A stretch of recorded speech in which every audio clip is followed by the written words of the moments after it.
Well, welcome to the Startup Espresso. I'm Hall T. Martin, the host of the show, where we talk about raising funding for your startup and the time it takes to have an espresso. I hope you enjoy this episode. Hello, this is Hall T. Martin with the Startup Funding Espresso, your daily shot of startup funding and investing. Not every funded startup continues on the venture path to a high payoff from the sale of the business. For those startups, investors using an early exit term sheet can find a path out of the deal. There are several options for the startup to pay back the investors. The company can use a revenue share agreement. While the funds may not be available immediately for payback, the company can pay out of incoming revenue over time.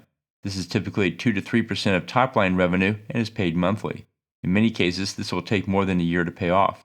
Other options include the following. The CEO can put the company up for sale and pay off the investors with the proceeds. The CEO can pay off the debt or assume the note with a personal guarantee.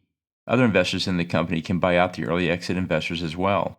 The follow-on investors can pay off the debt to remove the investors from the cap table. The company could declare a dividend to the investors and pay out over time. The purpose of the early exit term sheet is to provide the investor a path out of the deal. Thank you for joining us for the Startup Funding Espresso, where we help startups and investors connect for funding. Let's go start us into the day. Hall T. Martin is the director of Investor Connect, which is a 501c3 nonprofit dedicated to the education of investors for early stage funding. All opinions expressed by Hall and podcast guests are solely their own opinions and do not reflect the opinion of Investor Connect. This podcast is for informational purposes only and should not be relied upon as a basis for investment decisions.